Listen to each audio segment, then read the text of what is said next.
So, ladies and gentlemen, we have a very unique way of introducing this video because we have the two best solar channels in the United States. Why don't we start with Dale? Dale? Yeah, hi, how's everybody doing? I'm over at Pacific Sun Technologies. I'm sure you've seen me on my channel several times talking about various products, and I'm excited to actually finally meet Joe in person. Yep, great. And Joe? Yeah, and Dale, likewise. I've been following your channel for a while. You know, you come up on my feed all the time, and we cover a lot of the same products, a lot of the same technologies. I know you're here in California. I'm on the East Coast, and it's really, just an honor to meet you in person and be able to kind of chat with you about, the state of the industry here. Yeah, the state of the industry is definitely an interesting thing with such a giant event going on. For those of you unfamiliar, we're at the Anaheim Convention Center, and it's the RE Expo. So this is a rather rebranded expo, but it's enormous. There are hundreds of thousands of people here for various products, and I've never been to an event with this much stuff going on. And a lot of it's good, and a lot of it's bad too. So I'm sure Joe could contest to that. Well, I think that was one of the first things I noticed too, was just the scale of how many vendors are here, how many attendees are here, and in particular, how many people are now joining the battery conversation. You and I are, a couple of OGs in solar. We've been looking at batteries for years. I know for us, we've been installing them since 2013. Yeah. And what it looks like now is a lot more of the manufacturers want to be part of that battery conversation, but I think very few of them have gotten it yet to a way where the installers can consistently profitably make profit on the installation of these batteries and a consistent experience for the homeowner. So I think for me, that's the big question mark, is which of these batteries is going to kind of rise to the top and which of them may fall by the wayside. Well, I think I know your answer. Yeah, well, we have two different markets here going on. We have new customers that need solar with storage, and then you have existing customers that already have solar that want battery backup capabilities. And that's where the market's kind of seeing this emergence of all these different manufacturers trying to make batteries that can be compatible with existing systems, and that's where you're finding all this hokey pokey stuff. Some better than others, but Enphase has done a tremendous job with their AC coupled solution from the microinverter all the way down to the battery, and their next generation battery that's supposed to be announced later this year, early next year, is going to be phenomenal. So we are still trying to find an AC coupled product because, as you stated, it's hard to be profitable with these items, and they can be really expensive if you want a product that actually works and does what it's supposed to. People don't realize that the end-all experience is with the installer's customer support from that manufacturer.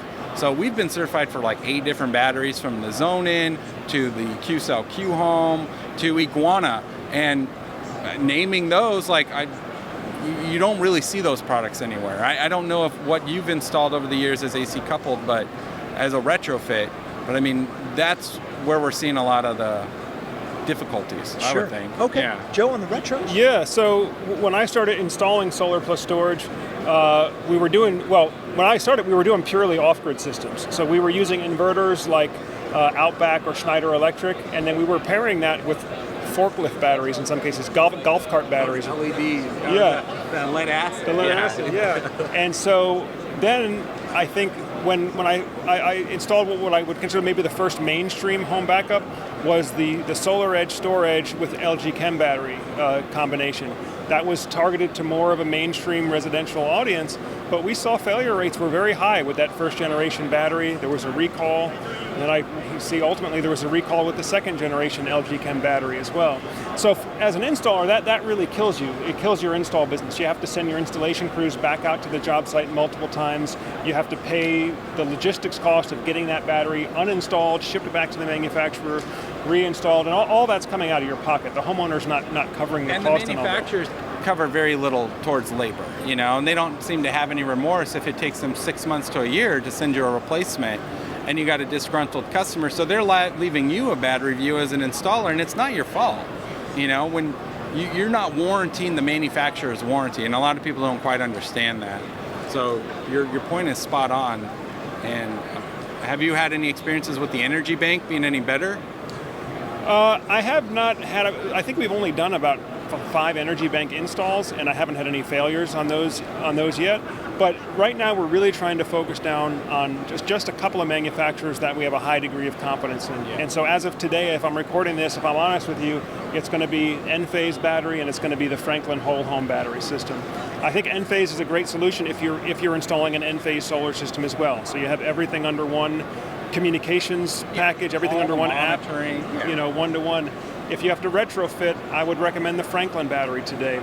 And the way they design their product, they call it the whole home battery, but the way that it installs above the main breaker, kind of like a whole home generator transfer switch installs, so the installer doesn't have the risk of having to actually modify the inside the house wiring, install a critical loads panel. Basically everything can happen outside the house above the main breaker. So it makes for a faster, cleaner install. Yeah, and Dale, what's your choice for the retrofit right now if he's choosing Franklin? Yeah, so it's funny you say Franklin because we've had a lot of demand from a lot of our viewers asking us to check out the Franklin battery.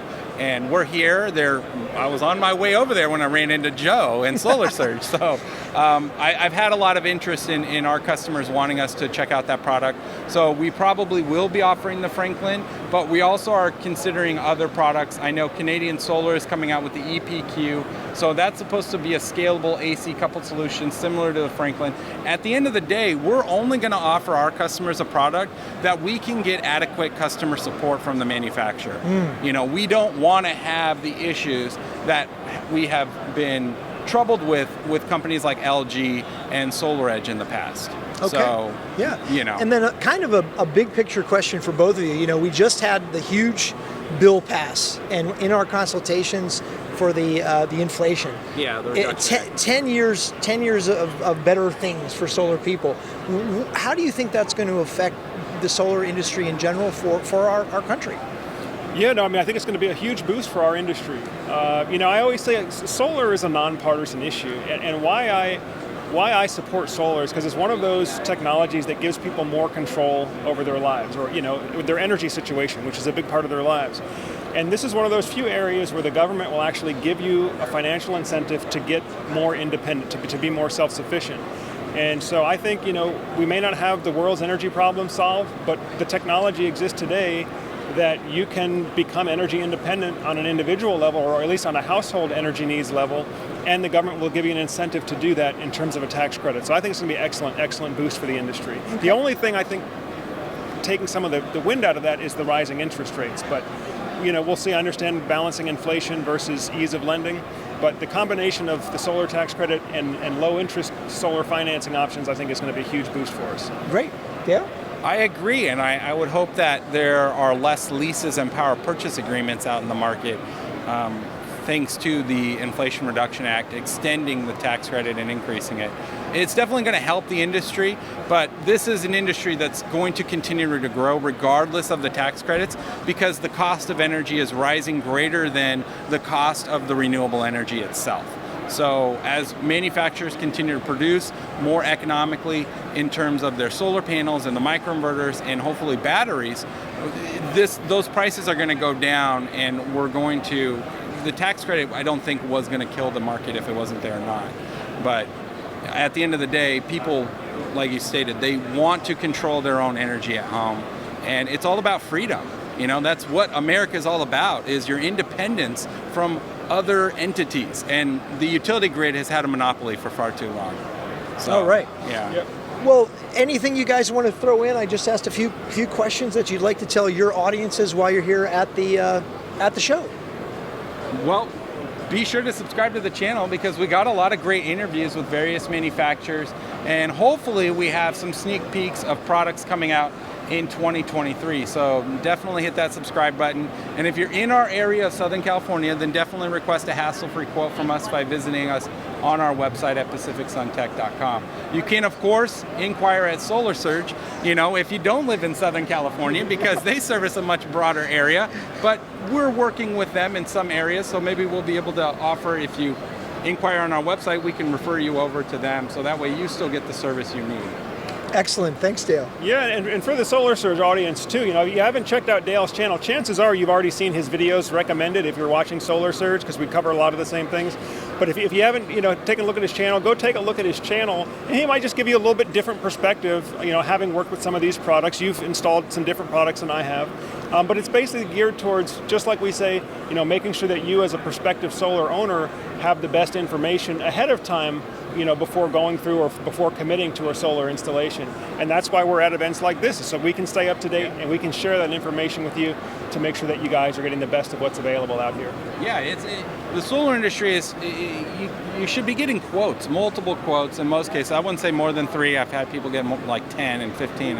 It's just too confusing. But you don't go to the auto dealership and just go and pick the cheapest car. You do your research. You figure out what you want. The same should be done in the solar industry. There's different installation practices. There's different types of equipment. There's pros and cons with every company you go with. But at the end of the day, our channels definitely can help you navigate that for sure. Well, Dale, personal question to conclude the interview. Who's your barber? My barber? I got Canvas Barber in Marietta. All right. Check them and out. Joe? I don't. What's a barber? All right, so everybody, I just wanted to let you know you're in good hands with both these guys. They're truly the best in the industry. Subscribe to both channels and write something interesting as a question to both of them, and you'll get a great answer. Thank you.